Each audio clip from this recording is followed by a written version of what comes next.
Hello there, everybody. I'm ready to read you another story today. Today is one of my favorite ones. It's called Daniel in the Lion's Den. I'll show you the pictures as I read. It's retold by Virginia Biles, illustrated by Kathy Johnson, and of course this story comes right out of the Bible. It's written in language that you and I can understand quite easily. When Daniel was a young boy, his country, Judah, was conquered by King Nebuchadnezzar. Daniel's people, who were the Jews, were taken as prisoners to Babylon. They lived there for many years. Daniel was also a prisoner, but he was taken to the king's palace to live. All the smart young men went to live at the king's palace. He planned to teach them all about their new country and to make them great leaders. Well, Daniel and his friends were happy in their new home, but Daniel continued to worship God.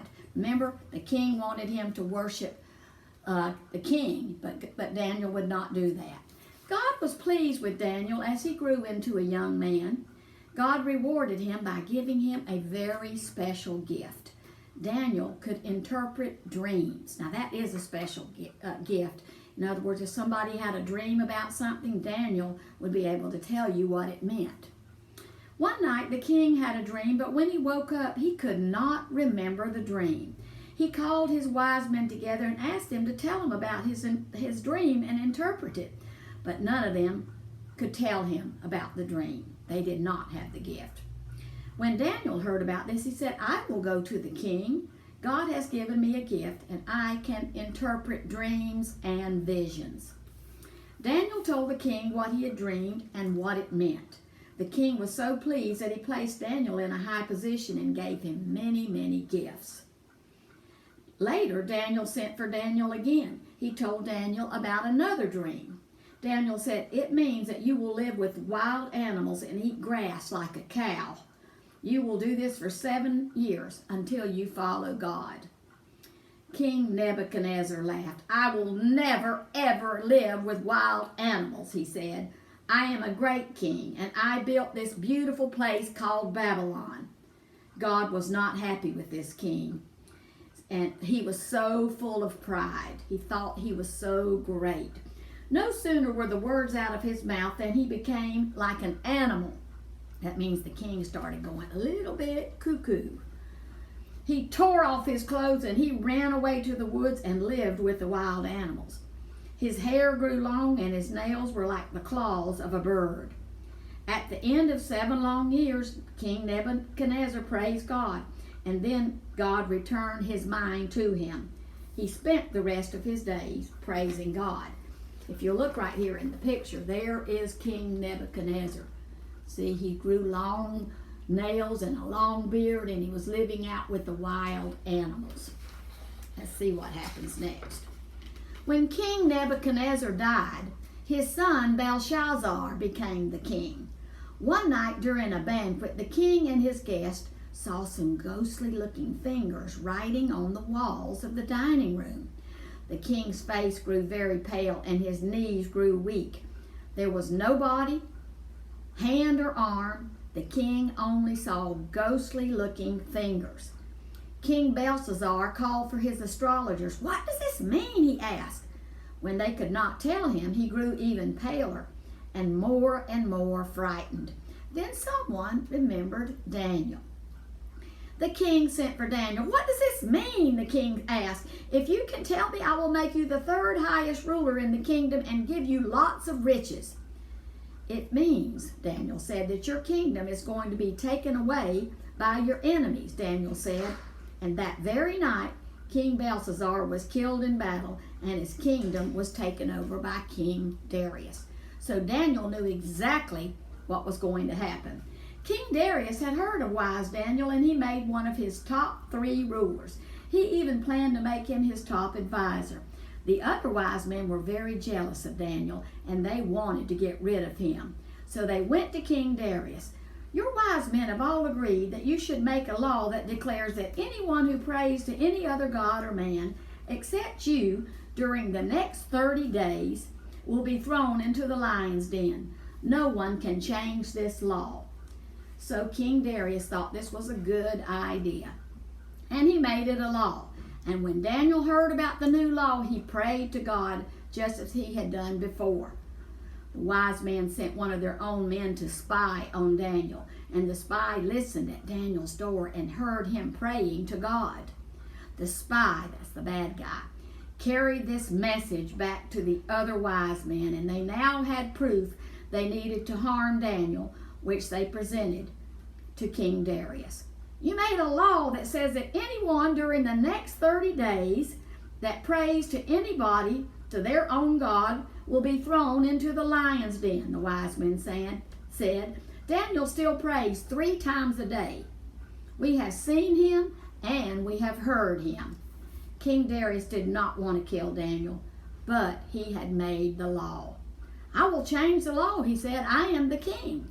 The wise men reminded him that no law could be changed. King Darius was very, very sad. He knew that he had been tricked by the wise men. Bring Daniel to me, the king ordered. The soldiers marched up the marble stairs to Daniel's room, and Daniel could hear their armor clanging as they came near, and he knew that they were coming for him. He fell to his knees and he prayed, God, please, please protect me. And when King Darius saw Daniel with his wrists tied, he was very sorry that he had made that law. He knew he could not change the law, and he would have to throw Daniel into the lion's den. If you look at this picture, this is a very cool picture. There is the picture when they saw the writing on the wall that scared the king before. Let's see what happens. It does not sound good for Daniel. King Darius put his hand on Daniel's soldier and said, may your God rescue you from the lions. The soldiers led Daniel from the palace and through the streets. King Darius followed behind, riding on a chair carried by his servants. The wise men stood on the balcony of the palace and watched Daniel being led away. They smiled to each other because their plan had worked.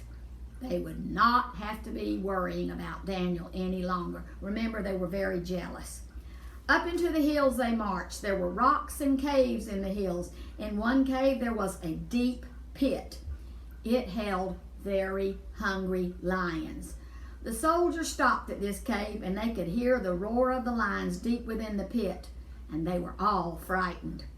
The soldiers shoved Daniel into the cave. He fell into the pit with the lions. King Darius could hear the roaring lions, and he could smell the terrible odor coming from the pit. And then the soldiers rolled a large rock in front of the mouth of the cave. King Darius sealed the entrance to the cave, and no one could rescue Daniel. King Darius slowly climbed into his chair and went back to his palace. The king was very sad because he had made such a terrible rule, terrible law. All night long, King Darius walked back and forth. He could not sleep. All he could think about was Daniel being eaten by the hungry lions. At dawn, though, King Darius called 2 of his soldiers and hurried on foot to the lion's den.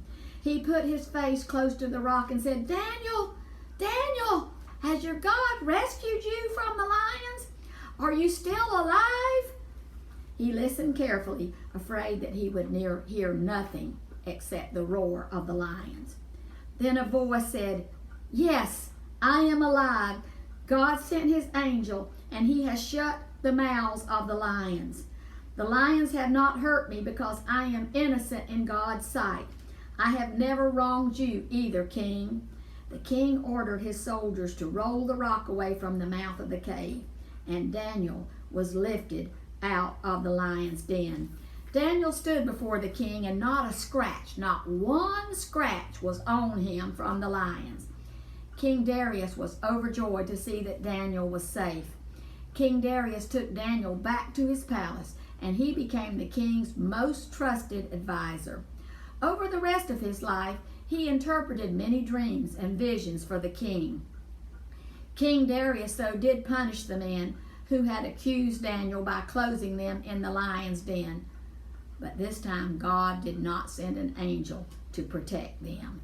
So something bad happened to the people that put him in there. But there is Daniel. Look right there. And there he is being protected from the lions. The lions' mouths are closed. So that is a very, very exciting story, the story of Daniel in the lion's den. Now, the next time I see you, I'm going to read you a really, really cool story called Jonah and the Whale. We love that story. So I hope you enjoyed that story of Daniel in the lion's den, and we'll see you next time. Bye.